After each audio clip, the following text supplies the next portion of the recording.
Panoorin niyo po ito mga kapatid. This is what we're capable of today. You can be anybody you want. You can change your clothes. You can change your face. You can change your voice. Whatever you want to do, you can do. Ganyan na ngayon kadali gumawa ng edited videos. Using AI, dalawa ang pwedeng mangyari. It's either gamitin po natin para mapadali ang ating mga gawain. Pag nagre-research tayo, napakadali. Halos ibigay lahat ng AI kapag ikaw ay nag-research. Pero po pwede rin gamitin ang AI sa panlilin lang, sa panloloko, sa panlalamang sa ibang tao. At po pwedeng gamitin ng kaaway para sirain ang sangkatauhan.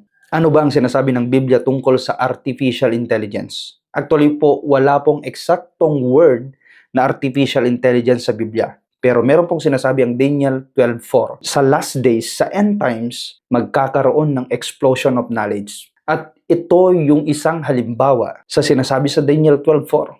At alam naman natin na nasimulan na ang mga AI robots, yung kayang-kaya ng makipag-usap sa tao. At dadami pa yan. Mas marami pa tayong makikita na bunga ng karunungan. Subalit kapatid, lagi nating tatandaan na ito'y palatandaan na nasa last days na tayo. Kaya meron pong paalala ang 1 Peter chapter 5 verse 8. Be watchful, be sober-minded. Huwag tayong palinlang, huwag tayong padaig. Huwag nating ipahintulot na lilangin tayo ng kaaway. Kapatid, pag napapanood mo ito, hindi ka na dapat patulog-tulog pa. Pag napapanood mo ito, mag-double time ka na para ibahagi ang salita ng Panginoon. Gamitin mo ang social media mo, gamitin mo ang lahat ng platform mo, may bahagi lang ang salita ng Panginoon. Napakalaking bagay ang magagawa mo sa ministry ng Panginoon. At libu-libong anghel ang nagdiriwang sa kalangitan kapag merong isang kaluluwa na sa pamamagitan ng pagbabahagi mo ng salita, tumalikod sa kasalanan. God bless you.